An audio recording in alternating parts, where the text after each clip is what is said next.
Tinapik na pala ako dati ni Lord, hindi ko lang pinansin. Hi, I am Donna, a nanay transformed by God through motherhood.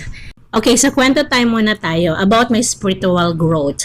Mid-20s ko, tanda ko na pala, naging office worker kasi ako nung season na yon.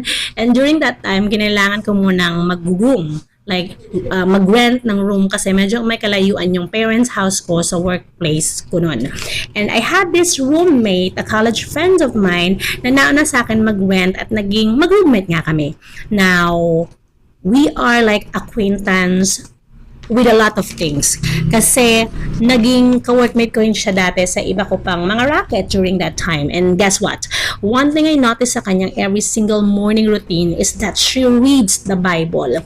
At ako, na first time pang nakakita ng someone na nagbabasa ng Bible in private, ay parang nasunog at nalusaw ng bigla. Siguro yun yung flesh ko. Kasi ma-flesh pa talaga ako that time. So, ito na. At first, medyo awkward sa akin kasi ako pagising, nagsa-cellphone, nagsa-sound, tapos siya katabi ko nagbabasa ng Bible. Sabi ko sa isip ko, naku, Donna, anong gagawin mo? Baka bawal mag-ingay, lumabas ka na lang kaya, okay lang yan. Kasi baka kailangan niya ng alone time. Pero later on, parang nasanay na rin ako. Basta lang siguro hindi ako magpapa-music habang ginagawa niya yun, okay na. Respeto na lang kumbaga. Pero dumating rin sa point na may invitation from her. Sabi niya, uy, try mo magbasa rin. Tapos ako parang, ha, sure ka dahil? Ako ba kausap mo? Ay nako, ewan. Parang si Satan yung nagre-react for me during that time na yon.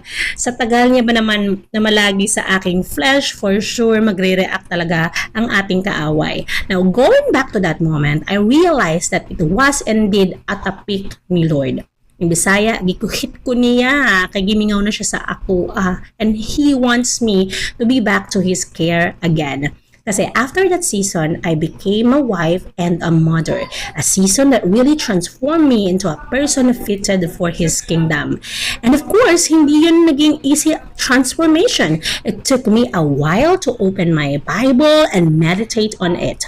Ang laking tulong naman kasi talaga ng words ni God and wisdom na galing sa Holy Spirit kasi ito lang yung tool na aking gamit na gamit sa aking mothering season. Imagine me going into battle bleeding from my previous battle of childhood trauma and then shield of faith lang ang dala ko. Ganun yung feeling when I entered motherhood with Jesus.